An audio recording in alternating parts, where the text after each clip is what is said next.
Hello, HCAS, and welcome to this emergency refresher for fire and earthquake safety.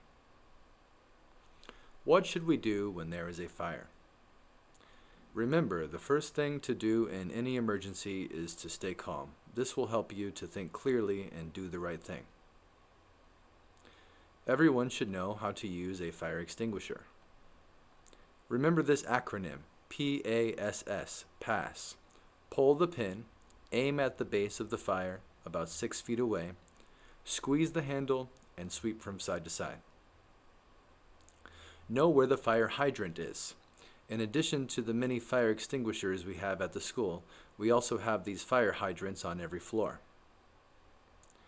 The first step to using the hydrant is to push the alarm button.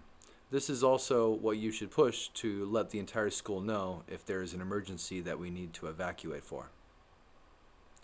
Take out the fire hose and then turn the reel to spray the fire.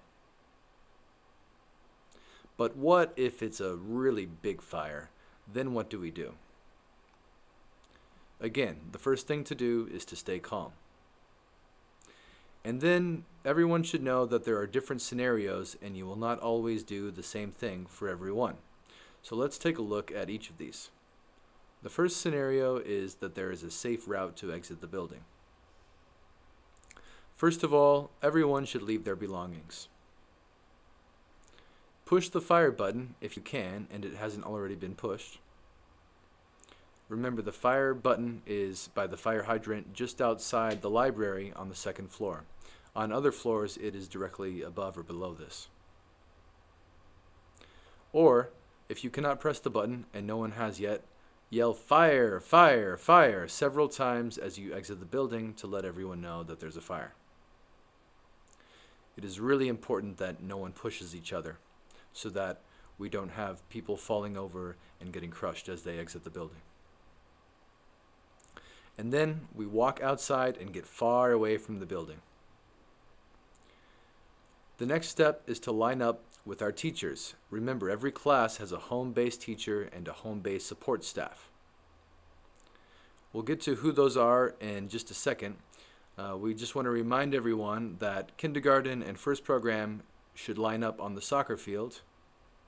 Middle and upper school should line up on the basketball court, the farthest side away from the building.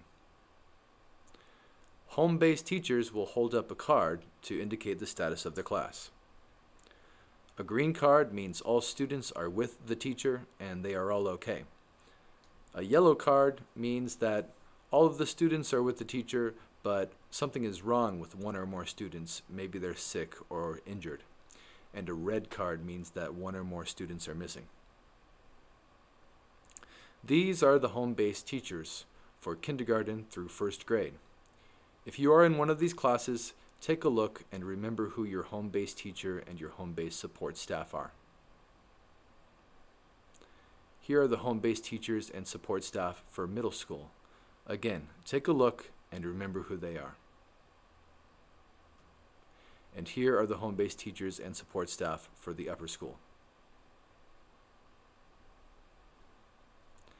Let's take a look at the second scenario. In this scenario, the route to exit the building is not safe. Say there's a wall of fire blocking your way to the exit. Find an alternate route and know where your alternate route is from whatever room you are in the building. Have a plan. If there is no safe alternate route, the next step would be to stay in a room with the door closed. This brings us to scenario 3. You are trapped inside a room. First thing to do is stay calm and call 119. Let them know your exact location. Feel the door with the back of your hand. You will feel that the door is either hot or normal temperature. If the door is normal temperature, try opening the door and see if you can exit the building. But if the door is hot, then it is very important you do not open the door. Keep the door closed, and you're going to want to seal the door so that smoke cannot come in the room. Also seal the vents if possible. Cover your face with a wet towel if smoke enters the room. And open the window. And then signal for help. If it's the daytime, you can use a brightly colored object. If it's nighttime, try to use a flashlight or the light on your phone. This brings us to the last scenario where we are trapped above the fire. We do not have parachutes, so we need to find a different option. The different option is the escape sling. The escape sling on the second floor is in the back hallway outside of the library. There are also many other escape slings throughout the building. Know where the escape sling is for your floor. Next to the escape sling, you will see this box. In this box, it has the sling itself. The first step is to hang what they call the speed controller on the frame, fasten it to the clip. Next step, look down and make sure nobody is outside the window, because now you are going to drop the belt reel. Third step, strap yourself to the belt by putting it underneath your armpits and making it tight. Grip both the belt and the rope. Slowly climb out of the window, face to the wall, loosen the rope, and go down. As you are going down, keep your arms downward and keep your hands against the wall to help you balance. Before you land, make sure to bend your knees to decrease the shock. And the final step after this is to make sure that the person above you can also use the sling. So you need to make sure to pull the rope up to give it to them. If possible, after escaping, then you would line up accordingly. Other things to consider in a fire. If there is smoke, then try crawling under it. Wet your clothes if possible.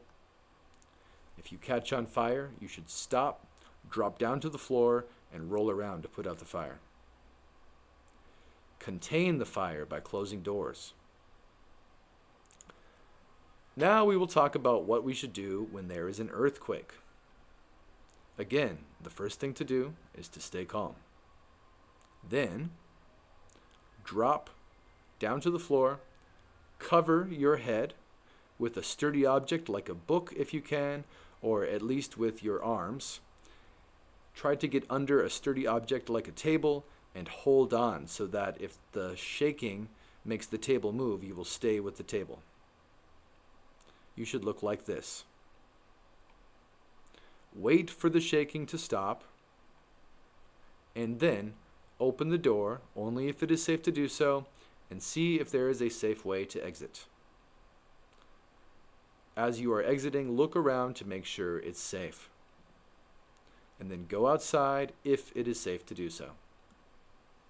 Again, we should always leave our belongings during an emergency evacuation and walk in an orderly manner. Do not push. Again, we should get far away from the building and line up with our teachers.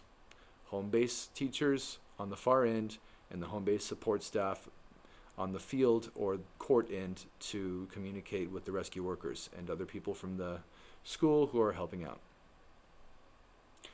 The home base teachers, just as for a fire, will hold up these 3 yellow cards to indicate the status of their class. Take a minute to remember who your home base teacher and support staff are and tell a parent or a friend. Here's the answers. Let's go to middle school. And here are the answers. And let's go to the upper school. And here are the answers. It is really important for all students to remember who their home-based teacher and support staff are so that they know to always go to these teachers when there is an emergency and to evacuate far away from the building.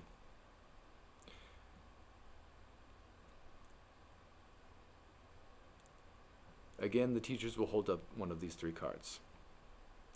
Do not go back inside until the officials, such as the rescue workers or the faculty or other administrators in the building, say it is safe to do so. Here are some things that we should not do when there is an earthquake. The triangle of life is not recommended. Do not hide under the door frame. Stay away from windows. Stay away from electric lines. And if you are outside, stay away from the building. Always use the stairs, never the elevator during an earthquake. And what should we do if we are trapped? Stay calm. Do not shout out right away because there might be a lot of dust around you and this will cause you to breathe it in. Do not move about or kick up dust. If you can, use a whistle or tap on walls or pipes to let the rescue workers know where you are. Only shout as a last resort. And that is the end of this refresher presentation. Thank you very much for your attention.